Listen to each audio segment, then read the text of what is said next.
I guess it's our third installment of the Fireside Chat and for Moonshot House. And Moonshot House, for those of you who are brand new to the community, it's a way to bring together founders, successful entrepreneurs, investors, bring us all together and create a community who's looking for that next big moonshot. And I'm really excited today about our guest, who I'm going to tell you about, because there's a literal moonshot going on here. So we're going to talk about that in a couple of minutes. But I first want to say that the team at Moonshot House has asked you guys to survey and let us know what you're interested in. Let us know who you'd like to talk to. Let us know what we're doing right and what we could do better at. So please take the survey. They're going to drop it in the chat. You can click out and do it. It's completely anonymous. We're going to drop it in the chat now, and we'll put it again at the end. We want you to also, if you have questions, to put them into the Q&A. And so put them into the Q&A section. You can see that down at the bottom of your screen. The chat, sometimes people chit chat back and forth, and the questions can get lost there. So we prefer, if you want to ask a question of Michael, write it in at any time. We'll get to it at the end, but go ahead and do that. So I'm super excited today to have Michael Gorton with us. And Michael is a serial entrepreneur. I think our headline says 13 times serial entrepreneur. So that's extreme. But not just that, he's worked on some extreme companies, some things that have had extreme success. I was joking with him before that he is one of the founders of Teladoc, and Teladoc is a well-known unicorn. But I said my daughters have categorized that certain companies, certain things are alicorns. That's unicorns that can fly. And because of the pandemic, Teladoc has turned into an alicorn. And there are going to be other companies like that too. So we're talking about some extreme success serial entrepreneurship, plus the really cool back to space program that he's working on right now. That is just incredible. And we're going to get to talk about that. So Michael, thank you so much for joining us today on the Fireside Chat at Moonshot House. It's an absolute pleasure. This is going to be so much fun. It absolutely is. So when we were talking before, you mentioned to me that you come from kind of a strict upbringing. Your dad was in the Air Force. You had that sort of more militant, and I come from, a childhood of that too. So there's lots of moving, lots of things that happened during that. How did that form you? How did that affect you? Well, so you can't say my dad was in the Air Force without saying what he did. So he was a training instructor. So those new guys who come in and get their head shaved and they're seeing the sergeant yelling at them for the first time, that was my dad. So he was the hardest of the hard. My sisters will remind me that when we were kids, we had to make our bed so tight that you could pop a quarter off of it, right? I'm sure my sisters can still do that.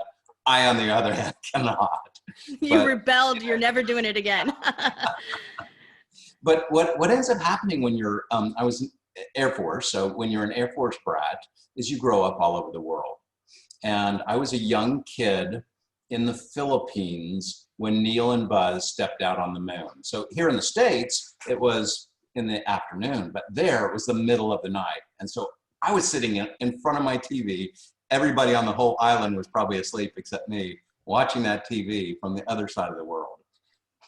I bet that just felt like so in touch with what was going on, and you felt so connected at that moment. Yeah. So, I mean, at the time, the Philippines was like a jungle. Great adventure for a 10-year-old or 11-year-old, whatever I was at the time. But it was pure adventure. So that's how your interest in space got started, right then. You were also a young scout, right? Right. I was a scout. Our scout leader was the Boy Scout, Webelos, and Cub Scouts. And so I was somewhere in the middle there. And he was a C-130 pilot. And so I said, I want to do what Neil and Buzz did. And he said, well, then let's make a life's plan. And so, it's weird. I still remember, I don't have the sheet of paper anymore, but writing down, you need to become an engineer, you need to become a scientist, you need to become a doctor, and then you'll be able to be the first guy on Mars. And so I went, okay, created a life plan when I was 11 years old and lived up to it for a long time.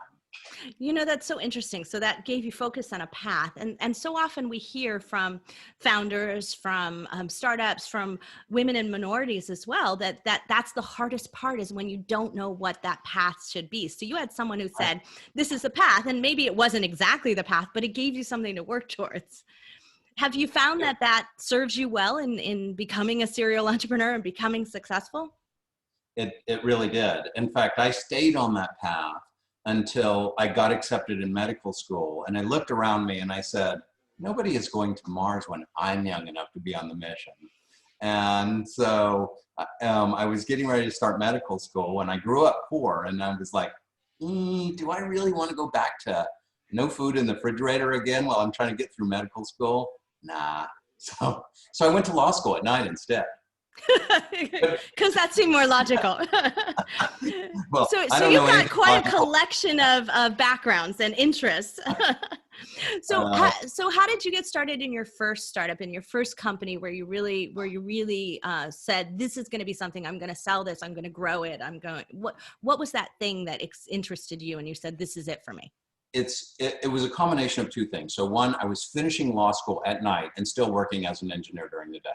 And I had to do an international trade project. So I called a friend of mine in Mexico and said, I'm going to send you a couple computers. And this was in 1992. So I exported them from the United States and imported them through the normal process in Mexico. And then he called me a few weeks later and he said, send me 6 more. And I went, no, I'm not going to do that.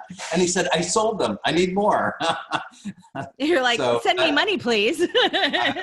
I went, well, that sounds like a business. So you know, at the time I was still working full time as an engineer, but I thought, man, I could be an entrepreneur. So that was it. What about being an entrepreneur appealed to you? So I think most of your listeners are entrepreneurs, so they'll get it. We have higher highs, we have lower lows. Every single day is a roller coaster ride. You know, we don't know if we're going to live or die every day, but we know we wake up saying we're going to live and we're going to succeed, and we go to sleep saying we're going to succeed. But it's a wild ride. It really is. You know, when we talked in our pre-talk, you said that, you know, every business has those really bad days. What were some of the really bad days for you? I remember when I was building Internet Global in the late 90s, I had probably 80 people working for me. And it was one of those time periods where our revenues were down and we were trying to raise some money, and I pulled into the parking lot on payday and I looked at all those cars and I thought, I don't have enough money for payroll today. And, you know, there's all of these car payments from all of these employees that have children and mortgages and grocery bills. I got to figure this out today. So, you know, yeah, I bet you there's a lot of you listening out there who felt that, who I certainly have, right? Now, tell me about the first company you sold. How did that feel? Like that exit, what did that feel like for you? So I have to give you a little bit of the lead up, because this is, you know, I think it was Vince Lombardi said that so many teams give up on the 5-yard line. They don't realize it. So it's early November and I have just passed the CEO slot to a new guy who's well credentialed, way better than me. And he comes into my office. I'm serving as the chairman. He comes into my office with my CFO and he throws down these documents and he goes, we need to call a board meeting. And I said, okay, what's up? And he goes, well, we don't have money for payroll on December 31st. And I went, okay, David, but it's the first part of November. And he said, yeah, we need to close the company down. And, you know, I just can't believe that I'm hearing this. And I said, okay, just give me the helm for a couple weeks. So through the end of November, I went out, I got some capital raised so that we would have money for payroll December 31st. The first week of December, a company comes in and offers to buy us for $122 million. That's how close we were, and they were ready to close the company down. So, you know, those kinds of things, you just never know how close you are, but you have to keep pushing. And that could be a lot of people right now, right? You're at that edge. You've really tapped through your cash reserves because of what's been going on.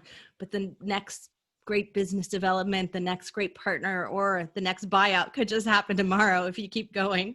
Well, what do you think has set you apart from sort of skill sets or just characteristics that really sets you apart and makes it so that you're more suited to go through those highs and lows and or be able to repeat this success, because repeating success is very difficult?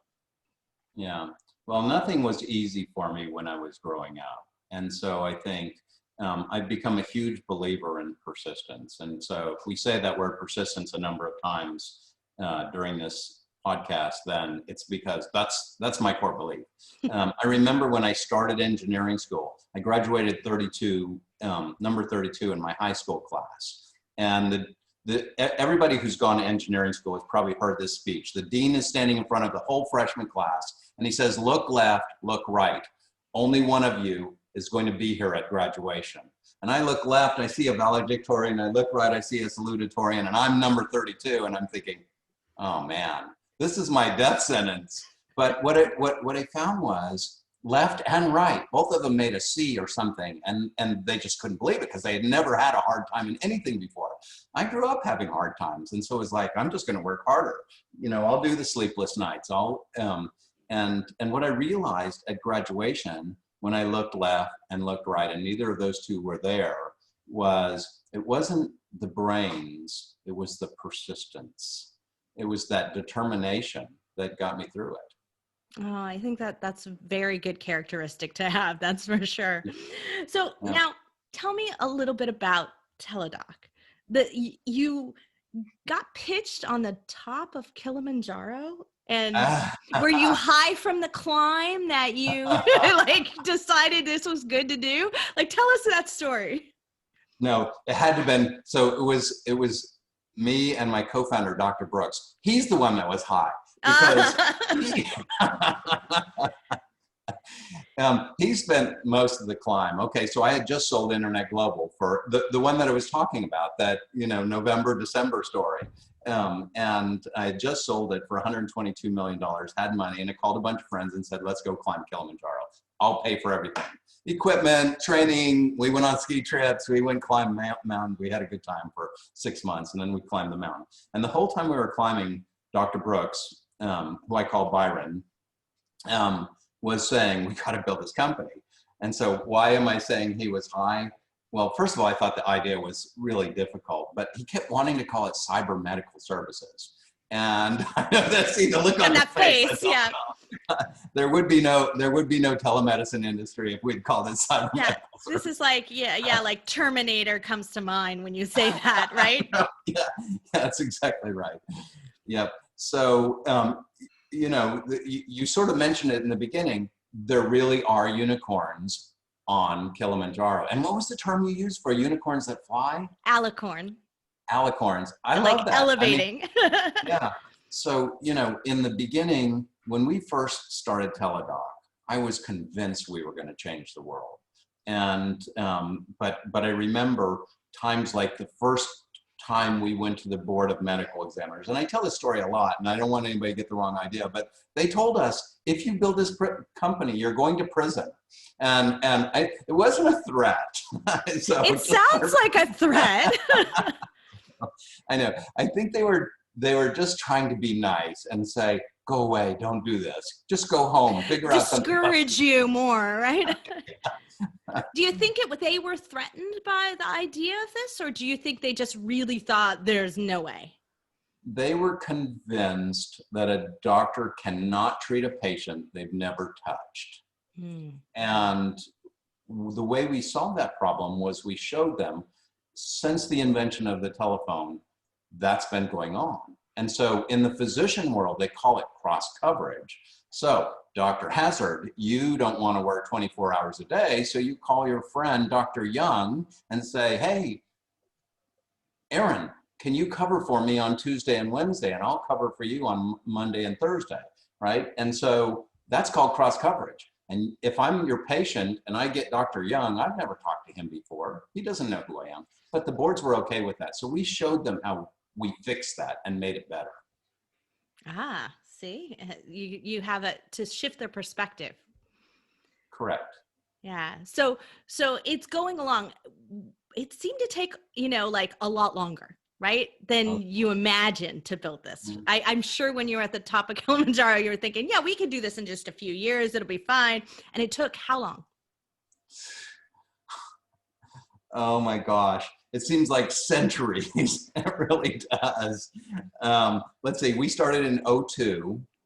I stayed on until 2010.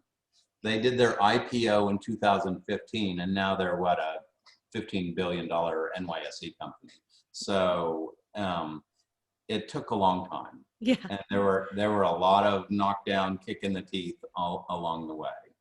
But imagine, for those of you listening to this, that the pandemic comes along sooner. Thank goodness it didn't. But it's a tipping point for some businesses where you have to take longer because the mindset's not ready to shift. There's an industry resisting, right? So for some of you, you could find yourselves accelerated right now, which can also be actually really scary because you've got a lot of infrastructure and a lot of stuff to build in, right? That was why it's such a stable company. And that's why it's grown to the size that it is. Don't you agree, Michael, that it's really because it took the time to get that foundation? I do, but I'll tell you, one of the physicians who I think is probably the preeminent telemedicine physician in the world, I'll just use his name, his first name is Roger. And he called me in December, less than a year ago. And he said, one of the southern states is filing charges against me for practicing telemedicine. Just a minor telephonic consult, nothing bad happened. No laws were broken, but the states were still against telemedicine that recently. And then of course in March, I can tell you, I went back and circled back. That state is now adamant looking for telemedicine physicians. And so the world has changed pretty dramatically since March. The virus has done a lot of bad things, but in the world of telemedicine, it's changed everything. Yeah, and think about how many people who are in areas that can't get medicine are going to be able to because this shift has now occurred and being allowed. So I think about that, as well as food delivery is going to increase. There's a lot of really good that can come of this. And Tracy, I think the other thing that I think, if there's anybody from any board of medical examiners listening to this podcast, there's a lot of physicians out there who had the state boards file against them when the boards thought this was not a good thing. And now they think they should be issuing Purple Hearts or Bronze Stars or something to those physicians. Being early champions. Yeah, you should get kudos for that, right? Because it took a lot of bravery and a lot of them bled in the process. So, there ought to be a movement to honor those folks. Well, you've done so many things with engineering and medicine and other areas about that. How do you stay knowledgeable about what's going on, with the science, the technology, the political climate, right? Because that's what you're dealing with, politics, right? So how do you stay up on that? How do you keep yourself informed? Well, the internet is a big part of it. I like to spend the morning going through the news and looking for. I love that the iPhone, I don't know if the Android has this, but there's a news thing there where I can go in and select the kind of things that I want to read. So I usually spend a little bit of the morning every day trying to catch up on everything. The amount of resources that we have through the internet these days are pretty astounding. But, there's lots of great books out there too, so. Yeah, let's still read. Imagine that. Yeah. Well, your passion for space has not stopped since you were a child, and your hero is Buzz Aldrin. Yep. And how did you get to meet him for the first time? Tell us that story. A friend of mine, Don Lightfoot, lives in LA. He was one of my salesmen for Teladoc, and he was always telling me that he knew Buzz Aldrin, and I was dubious. And then one day he said, I'm having lunch with Buzz. You want me to get you an autograph? And I said, no, I want you to tell me when and where, and I'll be there. And so, I show up at the restaurant and got to meet this American legend, and we kind of hit it off. And so over the years, I've done things with and for Buzz, and really enjoyed that connection. Yeah, and last night you had some more space interactions. And so while you tell the story, I'm just going to quickly share my screen and share this image up. You got to meet Charlie Duke. Well, so Charlie Duke has been also a friend for 4 or 5 years. And last year he got inducted into the Aviation Hall of Fame. And this year he was named Texan of the Year. And so the picture you just showed of him is on the moon in 1972. He was the lunar module pilot on Apollo 16. And I went to the Texan of the Year celebration. You know, some people were wearing masks and some weren't, but it was worth it. It was a truly extraordinary evening. You know, you just have to pinch yourself when you think, how lucky we are as a nation, as a world, to live during a time period when we sent people to the moon. And now, for the people that are listening, we're going to do it again in a couple of years. We're going to have the first woman on the moon. I know, my girls are very excited. In training, right? Yeah, my girls are thinking about it seriously. So yeah, so tell me about how Back to Space came about. Okay, Danielle Russa is the granddaughter of Stuart Russa. Stuart was the command module pilot on Apollo 14. So if you remember your Apollo history, 13 is the one that blew up on the way to the moon and had problems. So the next mission, NASA said, we've got to get the best of the best. And so if you look at that crew of 3 people, Al Shepard, people that know their space history know, Al Shepard was the first American in space. He was the commander of that mission. So you knew we were tossing our best guy up there. And Danielle Russa, the granddaughter of Stuart, was doing an internship for NASA. And some of her friends said, NASA is still in business? Oh my gosh. Yeah. And so she decided to do something about it. And through a mutual friend, she connected to me. And in the beginning, I said, well, I'll help you. And then I became the CEO. And it's one of the greatest things I've ever had the opportunity to do. So tell us what it is. We're so excited. Okay. So it's a lot of things, but mostly what we're trying to do is we're trying to create the passion and the inspiration for science, engineering, and space again. And one of the great projects we're working on right now, which we're doing our ribbon cutting to groundbreak on September 19th in the town of Jacksboro, Texas. So the town has given us 19 acres, and we're going to build a map of the moon. So if you look behind me, you'll see a map.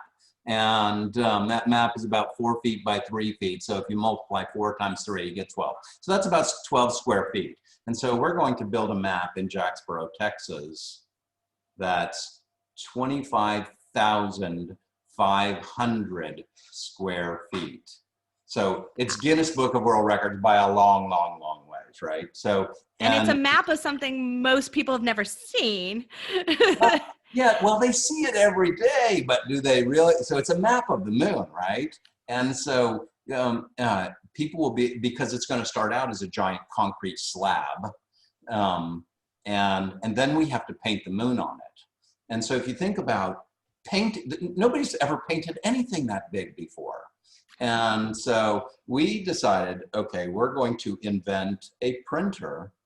So you've seen the Roomba, those little vacuum cleaners that wander around people's homes. Well, we're going to invent the Roomba of inkjet printers. And what's truly amazing about it is the people that are working on that printer are aged 16 to about 22. So I think that's one of the most, I mean, there's patent technology here that they're going to have to solve.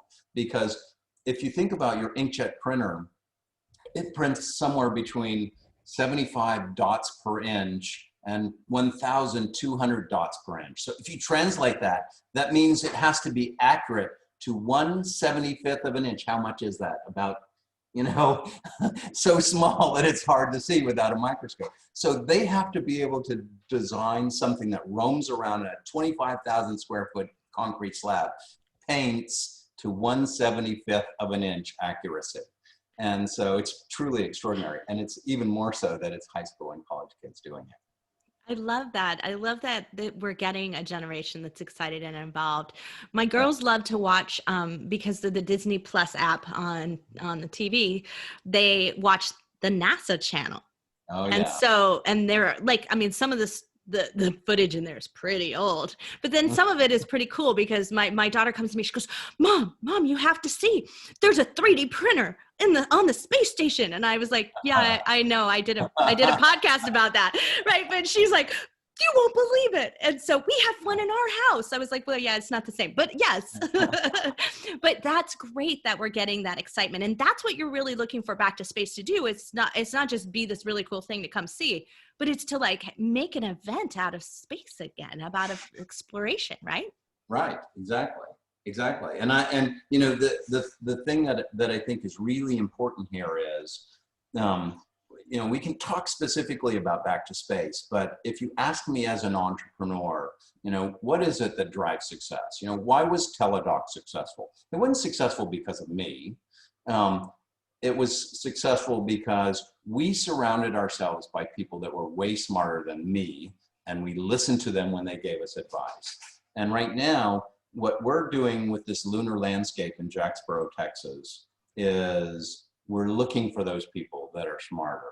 And you know, I just said some of them are high school kids, for heaven's sake. And so we're looking for those people that are passionate about this kind of thing. And you know, how do you print something that big? And then once it's printed, one of the coolest things about Back to Space, so people will come for the same reason they go see the giant ball of twine, which is a Guinness Book of World Records in Minnesota, right?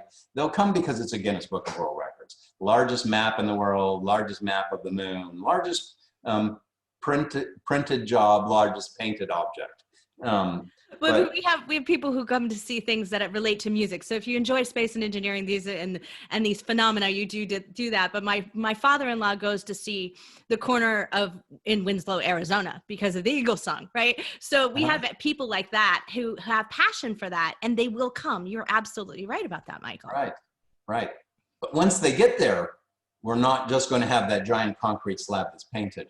We're going to have augmented reality and virtual reality. So you can walk out on the moon and put on a pair of glasses and see what Neil and Buzz saw. Or you can go over and get a selfie with Neil or Buzz or Charlie Duke, who you just showed on the moon. So, you know, and software is cool because we can update that every day. As it gets better, we get better. As we learn more about the moon on our next landing, right? Yeah.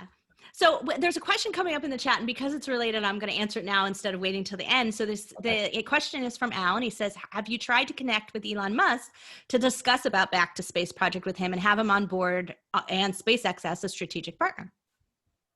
I have touched some of the people around him.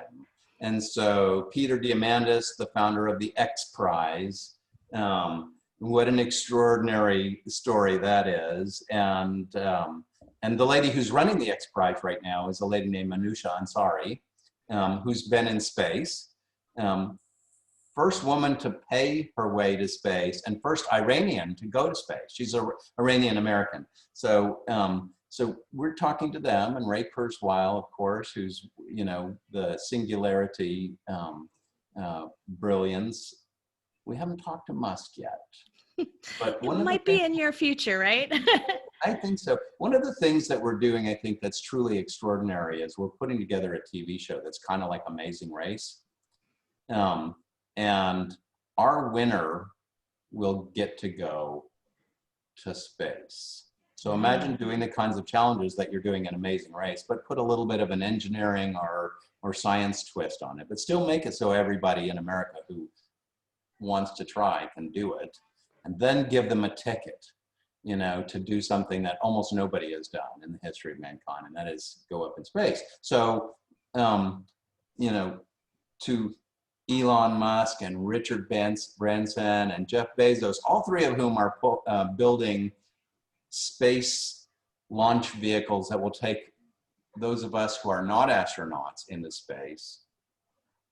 We want to talk to you. That's right. Because you got to inspire a generation to be excited to pay to go to space, right? And if we're not, then it's not going to work out for them either. So I think there's a beautiful partnership in the future there for you.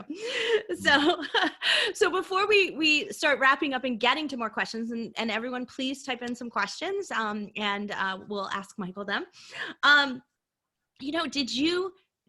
When you set this path out, and you set this plan out and you thought, I'm going to do all these things and get to that, does looking back on that say, you know what, it doesn't matter that I didn't get to Mars. I really got to places that were really exciting along the way, and that path still led me. Yeah.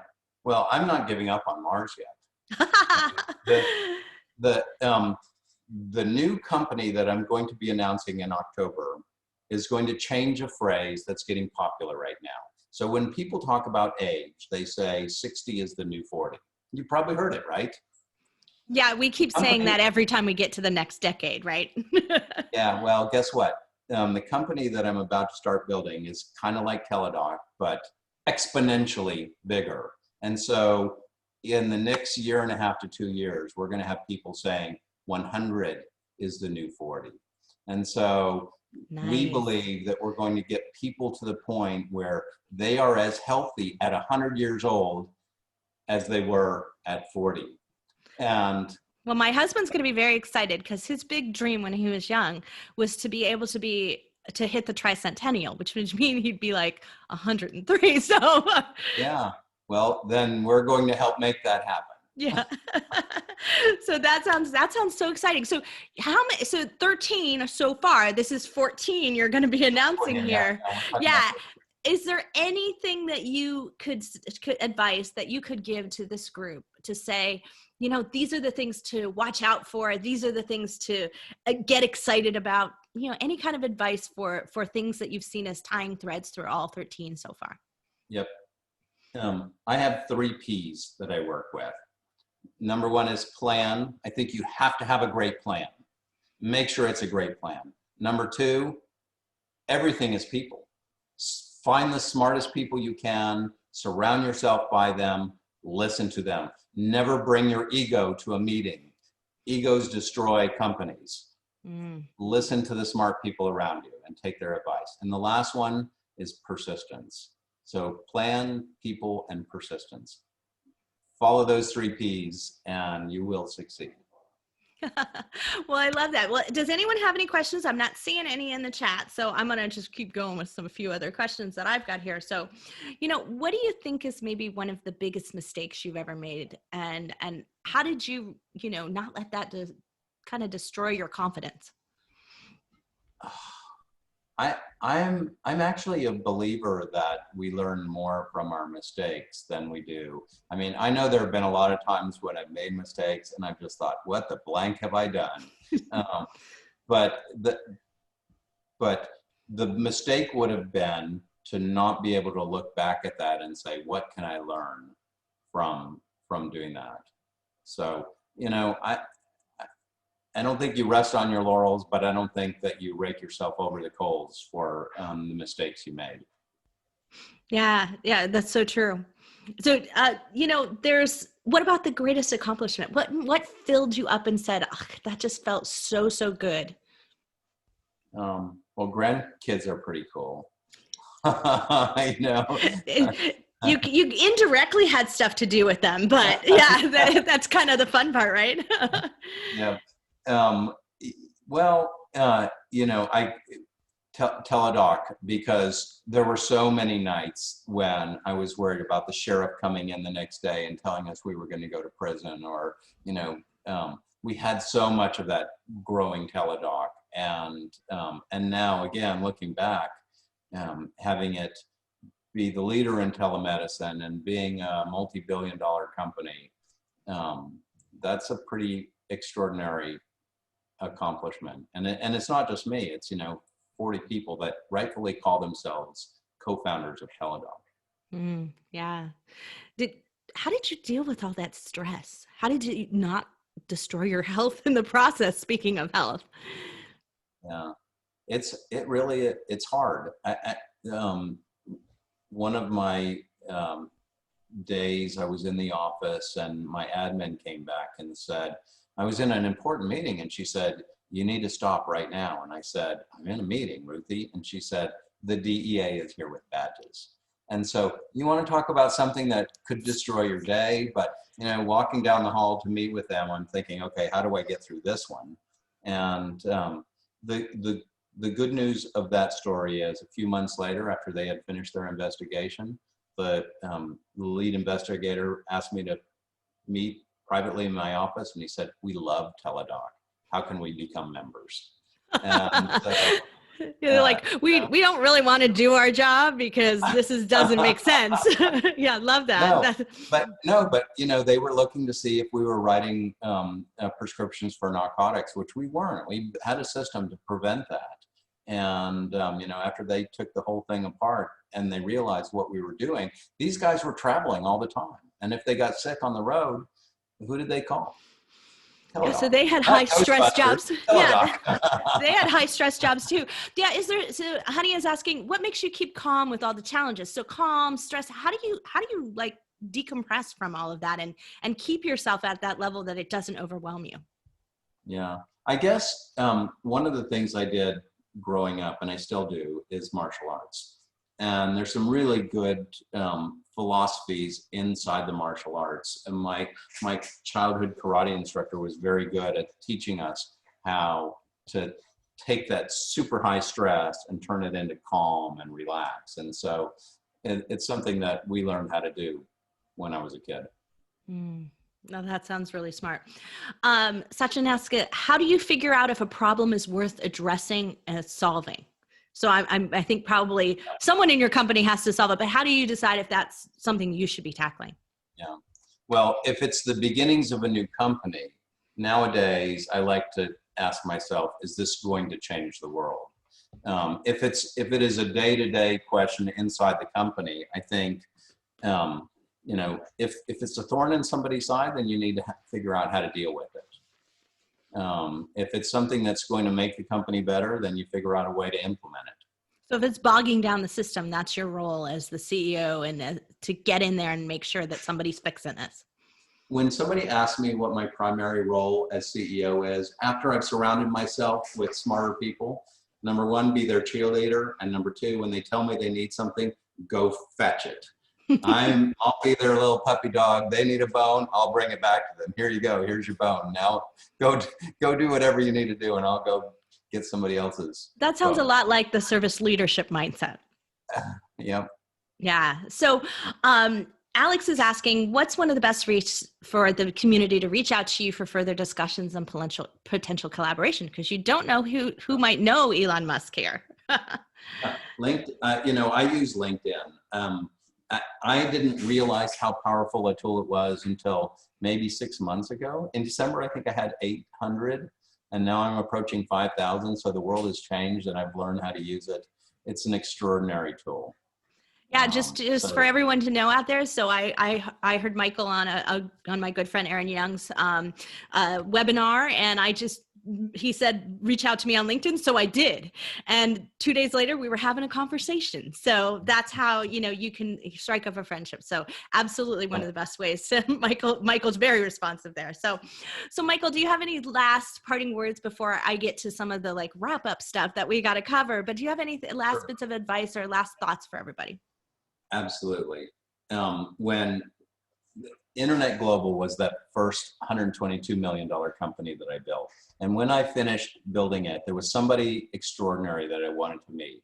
And somebody in the community said, that person wants to meet you. And I said, really? How do you know? And they said, because you've built something successful. So remember, Mom told us, go get your college degree. And the college degree was a great door opener. And for all of you out there, the next level after college degree is build something successful. And when you do that, people are going to want to know who you are, because that's the surround yourself by people smarter. And I want to know who you are. So please reach out to me. LinkedIn. Success begets the opportunity for more success, right? Exactly right. Yeah. Oh, I love that. That's really great. Well, Michael, I can't thank you enough for joining us today. This has been really inspiring, a lot of fun, and I get to geek out a little bit on space. So I hope all of you enjoyed that as well. We have a museum here at Moonshot House, and I understand you're donating a book into the museum. Tell us about Broken Handoff. Okay. Well, Broken Handoff. That's I like the subtitle, Saving Your Assets. Yeah. It's you can see, my son figured this out really well. He's like, Dad, I know what you're doing there. So in all the years of building companies, I found that entrepreneurs call venture capital vultures. And for entrepreneurs, you build a company, you bring in venture capital, and then things fall apart. And, I would say in the beginning when I started researching this book, I thought, okay, I'm going to expose those greedy venture capital people. And what I realized in the end was they're super smart people and entrepreneurs are super smart people, and they're different. And if you can figure out a way to make them communicate better, then you get something much better than what you started with. And that's what Broken Handoff is all about is let's take that handoff where entrepreneurs need to raise money, venture capital needs to find great deals, and make it work better. $3.5 trillion a year in losses from broken handoffs right now. And so we said, let's try and change 10%. And 10% equals $350 billion. So that's our goal. And of course, we believe this book should be on everybody's desk. All right. So if you don't, win at an auction here, you might want to just go buy a copy, right? so that you can get started on figuring this out now. Well, I so agree with you, Michael, on that, because, this is the one thing that astounded me. If anyone else had done their job at the rate of 1 out of 10 successes, we'd all be bankrupt, out of business. But yet these venture groups are still going on with not a great track record. So what needs to happen there? So you've got some ideas there. I look forward to reading that. Yep. So, well, thank you so much. We appreciate that. Broken Handoff will be in the Moonshot House Museum and or maybe the Lending Library. We were talking about that at some point here as well. So don't forget, there's the SurveyMonkey survey, the anonymous survey, to let us know what you're interested in, what you'd like to hear next. And we've got some really cool things coming up. Michael, I'd love if you would tell us about our next Fireside Chat is going to be with Amelia Antonetti. And I know you know her really well. She is the founder of Genius Key, but she's took a company from 0 to 100 million before that. She's an incredible powerhouse. That's going to be on October 1st at 1 p.m., which is a Thursday. So just pay attention to that change. But Michael, tell us a little bit about what we can expect with Amelia. Well, I am fortunate enough to be on the board of directors of Amelia's Genius Company. And I will tell you, I don't really understand these tests that analyze your personality. And I took the Genius Key test, and she started telling me things about myself that she couldn't possibly have known. And so she has figured it out. And she's built a company that's going to generate $1 million of revenue this year in year one. And that's truly extraordinary. Most companies never get there. And so, make sure you tune in, because Amelia is always fun to hear and inspirational. Yeah, and she's got quite the background and stories too as well. So I'm so glad that we got to meet all of you at once, and we're now going to have you here. So thank you again, Michael Gorton. We really appreciate it, and we look forward to connecting with you in the near future on LinkedIn, as he's offered here, everyone. Yep. And okay. Coming up on September 18th, which is in 2 weeks, there at 1 p.m., there's the next startup roundtable, or the founders roundtable. So make sure you don't miss that as well. So everyone, thank you for joining us today on Moonshot House's Fireside Chat. I'm Tracy Hazard, along with Michael Gorton and the whole team at Moonshot House. We can't thank you enough for joining us. Look forward to next time.